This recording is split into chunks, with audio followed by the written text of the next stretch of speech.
Hi guys, welcome to Mahi cricket. Guys, T20 world cup లో match number 22 Canada versus Pakistan.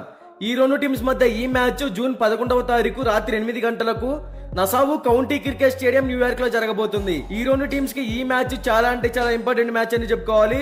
Both teams ఇప్పటి వరకు రెండేసి మ్యాచ్లు ఆడగా అందులో కెనడా టీం ఒక మ్యాచ్ అయితే విన్ అయింది. పాకిస్తాన్ టీము రెండు మ్యాచ్లు అయితే లాస్ అయింది. కెనడా టీము ఈ మ్యాచ్ ఏమైనా విన్ అయితే సూపర్ 8 కు క్వాలిఫై అయ్యే ఛాన్సెస్ కొంచెమైనా కనపడతాయని చెప్పుకోవచ్చు. ఇక Nassau county cricket stadium pitch reports గురించి మాట్లాడుకుంటే ఈ పిచ్ అనేది బౌలింగ్ పిచ్, బ్యాటింగ్ కి చాలా అంటే చాలా స్లోగా ఉంటుంది. ఈ వెన్యూలో ఇప్పటి వరకు టోటల్ గా 5 మ్యాచెస్ జరిగాయి. అందులో ఫస్ట్ బ్యాటింగ్ చేసిన టీం 40% విన్ అయింది. సెకండ్ బ్యాటింగ్ చేసిన టీం 60% విన్ అయింది. సో టాస్ గెలిచిన టీం ముందుగా బౌలింగ్ ఎంచుకుంటేనే విన్ అయ్యే ఛాన్సెస్ క్రియేట్ చేసుకోవచ్చు.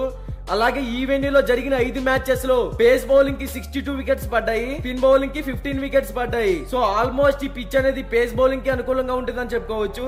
ఇక్కడ average first batting score 106 runs, average second batting score 104 runs. ఇక బోత్ టీమ్స్ కి సంబంధించిన హెడ్ టు హెడ్ గురించి మాట్లాడుకుంటే ఇప్పటి వరకు ఈ రెండు టీమ్స్ మధ్య కేవలం ఒక్క మ్యాచ్ మాత్రమే జరిగింది. అందులో కూడా పాకిస్తాన్ టీమే విన్ అయింది. అలాగే బోత్ టీమ్స్ కి సంబంధించిన కెప్టెన్స్ గురించి మాట్లాడుకుంటే కెనడా టీం కెప్టెన్ గా సాద్ బిన్ జఫార్ అయితే నాయకత్వం వహిస్తున్నాడు.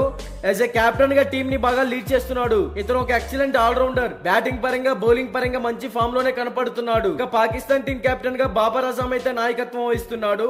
బ్యాటింగ్ పరంగా టీం కి 100% ఇస్తున్నాడు. కెప్టెన్సీ పరంగా కూడా పర్లేదనే చెప్పుకోవచ్చు. ఇక ఈ రెండు టీమ్స్ మధ్య మ్యాచ్ అంటే డూ ఆర్ డే అనే చెప్పుకోవాలి.